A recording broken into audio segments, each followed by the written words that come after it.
अब हम आपको उत्तर कोरिया से एक ऐसी खबर दिखाएंगे जिसे देखने के बाद आज आपको भारत का लोकतंत्र और यहाँ की असीमित आज़ादी बहुत खूबसूरत, बहुत सुंदर लगने लगेगी और आप कहेंगे कि शुक्र है कि आप भारत जैसे देश में रहते हैं जहाँ आपको कुछ भी करने की आज़ादी है।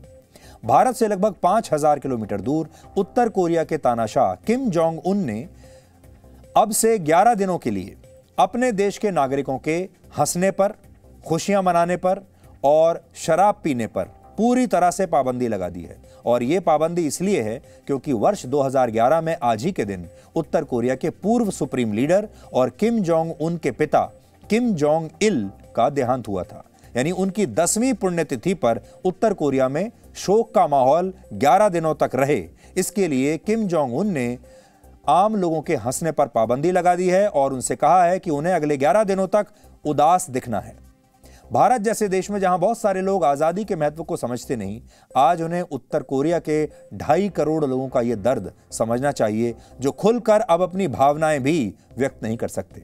उत्तर कोरिया के तानाशाह किम जोंग उन ने यह फैसला किया कि उनके पिता की याद में 11 दिनों का राष्ट्रीय शोक मनाया जाएगा और इस दौरान लोगों के हंसने पर पूरी तरह पाबंदी होगी।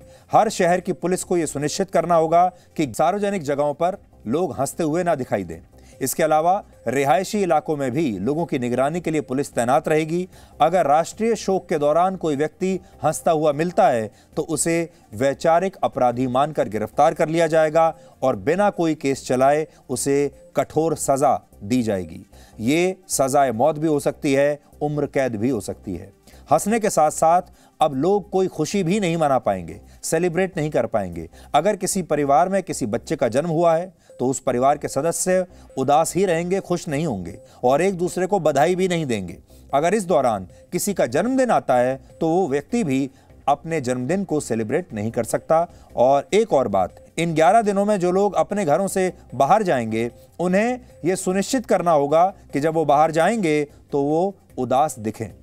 अगर किसी परिवार में किसी व्यक्ति का देहांत हो जाता है तो उस परिवार के लोग इन 11 दिनों में तेज आवाज में रो भी नहीं पाएंगे। अगर रोने की आवाज घर से बाहर तक आई तो उस व्यक्ति को गिरफ्तार कर लिया जाएगा। इसके अलावा राष्ट्रीय शोक के दौरान मृत व्यक्ति का अंतिम संस्कार करने की भी अनुमति नहीं होगी। यानी अगर रोना भी है तो आपको सिर्फ उत्तर कोरिया के इस तानाशाह के लिए ही रोना है। आप अपने परिवार के भी किसी सदस्य का शोक नहीं मना सकते। एक ही व्यक्ति का शोक मनाया जाएगा।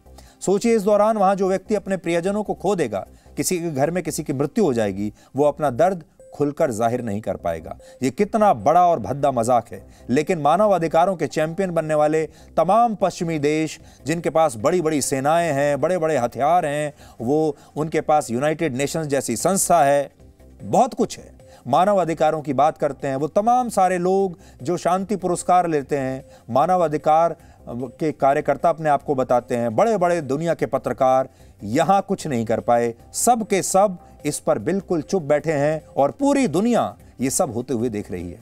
संयुक्त राष्ट्र ने भी अब तक उत्तर कोरिया के तानाशाह फैसले पर कुछ नहीं कहा है। इससे इन अंतर्राष्ट्रीय संस्थाओं और पश्चिमी देशों की पोल एक बार फिर खुलती है। राष्ट्रीय शोक के दौरान उत्तर कोरिया में शराब की दुकानें बंद रहेंगी।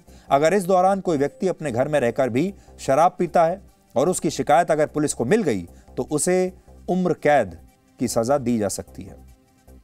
इसके अलावा यह नियम केवल आज के लिए लागू था कि वहां आज किम जोंग इल की पुण्यतिथि पर लोग बाजार से कोई भी सामान खरीद नहीं सकते। यानी अगर किसी के घर में आज राशन खत्म हो जाए तो वो आज भूखा रहेगा और बाहर से कुछ खरीद नहीं पाएगा। किम जोंग उन के पिता किम जोंग इल उत्तर कोरिया के लोगों के लिए कोई मसीहा नहीं थे, बल्कि उन्हें मौजूदा तानाशाह से भी ज्यादा कट्टर और खतरनाक माना जाता था।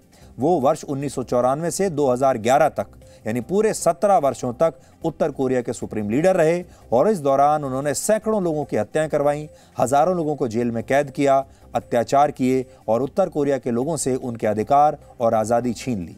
यानी उत्तर कोरिया का इतिहास उनकी क्रूर तानाशाही से भरा हुआ है। लेकिन इसके बावजूद आज वहां के 2.5 करोड़ लोग ना चाहते हुए भी उन्हें उनकी पुण्यतिथि पर श्रद्धांजलि दे रहे हैं, आंसू बहा रहे हैं और उन्हें उदास दिखने का ढोंग करना पड़ रहा है। हालांकि वहां ये पहली बार नहीं हुआ है। वर्ष 2011 में जब किम जोंग इल का दिल का दौरा पड़ने से 69 वर्ष की उम्र में देहांत हुआ था, उस समय उत्तर कोरिया के हर एक नागरिक को यह हिदायत दी गई थी कि अगर उसने अपने सुप्रीम लीडर की अंतिम यात्रा में शामिल होकर आंसू नहीं बहाए तो उसे भयंकर यातनाएं दी जाएंगी और उनके बच्चों का जीवन भी शुरू होने से पहले ही समाप्त कर दिया जाएगा। उस समय लाखों लोग सिर्फ इसी डर की वजह से उत्तर कोरिया की राजधानी की सड़कों पर निकल आए थे और इस तरह उन्होंने रोकर, आंसू बहाकर, झूठे आंसुओं के साथ अपने उस क्रूर सुप्रीम लीडर को अंतिम विदाई दी थी। अब आप ये जानिए, ये तस्वीरें जब आप देखेंगे आपको लगेगा कि वो कितने लोकप्रिय थे, लोगों को कितना दुख हो रहा है उनकी मृत्यु का। लेकिन असल में ये जो लोग हैं ये इसलिए नहीं रो रहे कि इन्हें वाकई में दुख है। ये लोग इसलिए रो रहे हैं क्योंकि अगर ये नहीं रोए, अगर इन्होंने मातम नहीं मनाया तो फिर इन्हें जेल में डाल दिया जाएगा, इन्हें यातनाएं दी जाएंगी। और इसलिए ये सारे के सारे लोग सड़कों पर निकलकर नाटक कर रहे थे। ये वर्ष 2011 की बात है, आज से ठीक 10 साल पहले। और आप अपनी स्क्रीन पर देख सकते हैं कि ना चाहते हुए भी जिस देश की जनसंख्या को रोना पड़ता है, मातम मनाना पड़ता है किसी ऐसे नेता का जिसकी मृत्यु से असल में वो अंदर से खुश हैं, तो क्या होता है। अब एक बार सोचकर देखिए, कल्पना करके देखिए थोड़ी सी देर के लिए कि क्या भारत में ऐसा हो सकता है। भारत एक लोकतांत्रिक देश है। 135 करोड़ लोगों के पास खुलकर हंसने का, खुलकर रोने का, खुलकर कुछ भी कहने की पूरी आजादी है। यहां आप कुछ लोगों को किसी नेता की पुण्यतिथि पर उसे अपशब्द कहते हुए भी देख सकते हैं, सुन सकते हैं। आपके हाथ में एक मोबाइल फोन है, सोशल मीडिया है, आप चाहें तो कुछ भी, किसी के बारे में कुछ भी लिख सकते हैं। उदाहरण के लिए जैसे उत्तर कोरिया में शराब पीने पर पाबंदी है, वैसे ही 2 अक्टूबर को महात्मा गांधी की जयंती पर हमारे देश में भी शराब की दुकानें बंद रहती हैं और इसे ड्राई डे कहा जाता है। लेकिन एक रिपोर्ट के मुताबिक पूरे साल में अगर किसी दिन सबसे ज्यादा शराब हमारे देश में ब्लैक में बिकती है तो वो दिन है 2 अक्टूबर। यानी बहुत सारे लोग राष्ट्रपिता महात्मा गांधी की जयंती पर भी शराब पीने, शराब के सेवन का त्याग नहीं कर पाते, शराब का त्याग नहीं कर पाते। इससे आप आज़ादी और तानाशाही में फ़र्क को बहुत आसानी से समझ सकते हैं और इसीलिए आपसे कह रहे हैं कि अपने आप को खुशकिस्मत समझिए कि आप भारत जैसे देश में पैदा हुए हैं।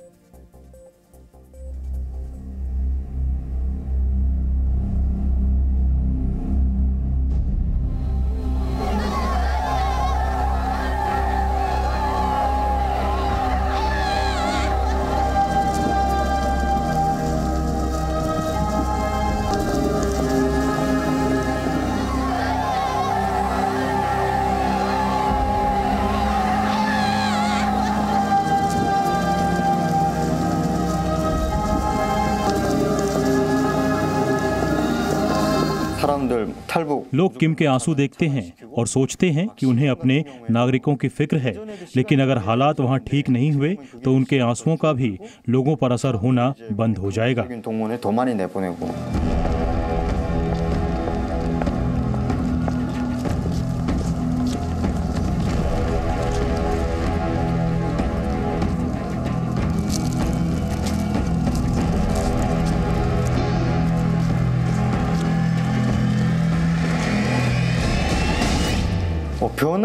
जिन लोगों की दुकानें हैं वो सिर्फ कुछ घंटों के लिए ही दुकानें खोल सकते हैं।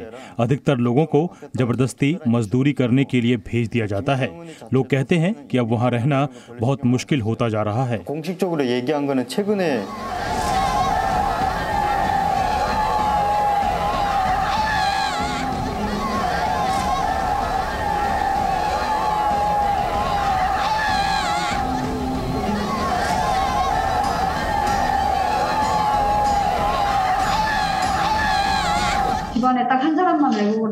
वहाँ बहुत लंबे समय से हालात खराब हैं और मुझे नहीं लगता कि सिर्फ उत्तर कोरिया के सिस्टम में बदलाव करके इसे ठीक किया जा सकेगा।